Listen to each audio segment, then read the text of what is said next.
Okay, mayong mudto na usab kanatong tanan Luzon, Visayas, Mindanao. Mayong mudto Philippines, may mudto world, may mudto universe. Sa na punta mga higala, dili nga atong tulumanon sa kahanginan, CONA, Catechesis on Air.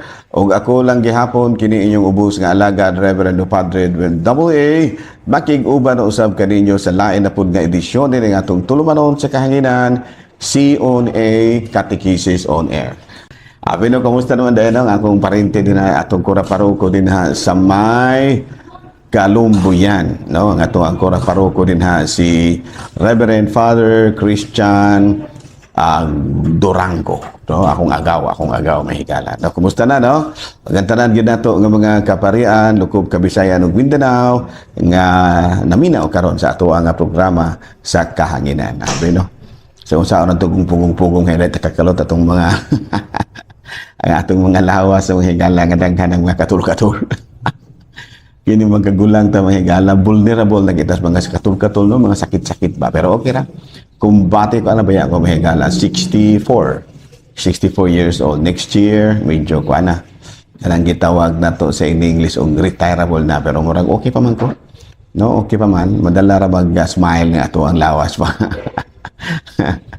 Abay na may gala atong atibaya ono day og mayong mudto ang atong talahorong obispo Bishop Polito B. Cortez, ang atong station manager si Father Rama Ata, ang ato apod nga mga station manager din sa Actin Basay si Brother Elmer Logatiban ug ang tanan gyud natong mga kura-paroko sa Lukop, Kabisayan ug Mindanao nga nangalagad sa Katoliko nga simbahan. No, good morning mga fathers. Nahala no, padayon kita mga higala sa ato nga mga buhatunon.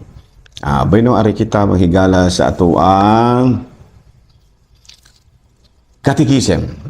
Catechism na tayo mahigala. Okay? Tara tayo mga pangutana dire. Important figure kini mga pangutana mahigala kay wa man kabalo og unsay mga gikana bang gustong matunan, no? Mga basic teachings about our faith. Okay. Bueno, ari kita sa ato nga adult baptism mataniana manata. Ito naman ako na-explain kagahapon ang atong hisgutan karon kabahin sa mga santos, no? Kini bataw mga icons. Kini mga pumunta na pader. Daghan naman mi kaayo og mga imahe ba, mga estatwa sa among balay. Pwede bang among ibaligya na lang ning uban? Ayaw intaw nang ibaligya ninyo ng uban ana ipanghatag ra na ngano man kay basin unyag makasala mo, no, kanang gitawag sa in English og simony, no? Kay kini si Simon to bitaw dunay panahon ni San Pedro, dunay ginganlan og Simon, no, nga pagkakita niya nga murabag makaayo sa mga masakiton sila si San Pedro, iyang gibayran untag salapi giingnan niya nga tudloy ko unsaon na ninyo pag-ayo bayran na tamo tagaan tamo so gikasaban ni Senyor San Pedro giingnan nga apan si Pedro mitubag kaniya malaglag kaunta uban sa imong salapi tungod sa imong paghuna-huna nga imong mapalit ang mga gasa sa Dios. So you cannot buy God's gift. Ato kanang mabasa sa Buhat sa mga Apostoles Kapitulo 8, versikulo 20. So, kanang sala mo, kanang binasi na sa pangalan itong tawhana, nga iyang tanggihaylo og salapi si San Pedro. Simon may ngalan ito. Munang ang sala nga imong kanabitang imong mahimo, itawag og simony. Simony. Pero pwede ba nga publishingan ang mga hayop? Pwede kayo na. No? Si San Francisco, sige nang blessing. October 4, publishingan gina sa mga taga-manhuyod, no? Sa fiesta sa kining manhuyod, si Padre Dexter nando sa una, kusog kay siyang mamlessing og mga hayupan. No panahon sa October 4 ka fiesta man ni Senior San Francisco. Okay. Ngano man jud Father nga publishingan man ato ang lubnganan sa atong mga mahal sa kinabuhi. This practice reminds us that our departed brothers and sisters in Christ are in need of our prayer, especially those who are still in purgatory. Ayan, no? Sa ato pa, wa mong guta masayod ba? Sa atong mga nangamatay, basig tuwa pas purgatorio, nya ka na mga kalag nga tuwas purgatorio, kuan maginang ilaha, kanang pag-ampo maginang ilaha, mao bitaw na nga magpulo pa damgo usahay. Dunay uban nga dunay niingon ako, Father, ang pamisahan to ang among aning lulo. Nung ano man, kay gihangop amo ang anak. Nya di paghangop, gihilantan. Pero actually, wala gyud Christian doctrine nga nag-ingon nga ang mga patay pwede ang mga butanga mura mag sa ato pa na unfair mapuna para nila, no, nga ilahang apo ilang hangupon mahilantan hinuon yun na, no? So dili na gina tinuod, pero kanang pag-ampo mo tinuod gina siya, tinuod gina siya. Katong basahon sa ikaduhang basahon sa Makabeos kapitulo 12 versikulo 43 4 sa 45 kinato nga basa. Kung wala pa kita mutuo nga ang patay mabanhaw o sa unta kabutang binuang ug walay kapuslanan ang pag-ampo alang kanila, niining maligon og Dios nun nga hunahuna nga ang tao nga nagtuo makadawat og usa ka ganti nga katingalahan sa Dios nga nag-alang sa usa kahalad alang sa sala, malingkawas sa ilang mga sala sila nga nangamatay. Sa ato pa doon na mga halad. Doon na mga halad alang sa mga sala, sa mga tao, aron ang mga nangamatay makalingkawas. So muna ito mga pamisa. Father, pwede ba nga kining usay pasabot og apostolic fathers, Father? Sa pasabot ana. Pwede ba kining mga apostolic fathers mao kining mga tawhana nga nag-record sa mga apostolic teachings? Ito ba mga gipang tudlo ba sa atong sa mga apostoles ba, no? Kay human nga namatay si Kristo ni saka sa langit, nagsugo man siya sa iyang mga sakop nga manudlo baging na paglakaw kamo sa buong kalibutan ug tudloi sila ug himuha silang ako mga tinun-an ug bunyagi sila sa ngalan sa Amahan, Anak, Espiritu Santo.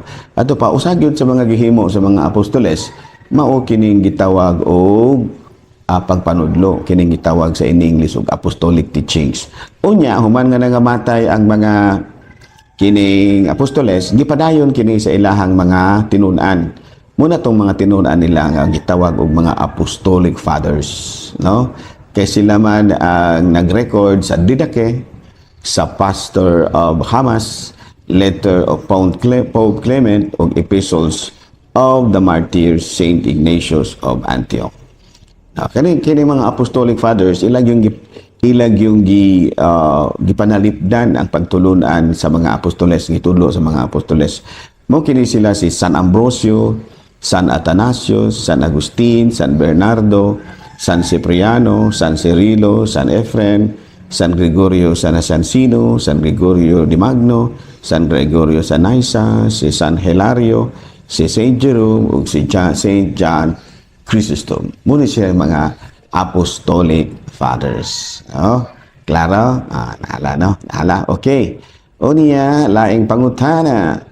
Padre, ano mang yung dili man taganahan ni ining capital punishment? Kini bang death penalty ba?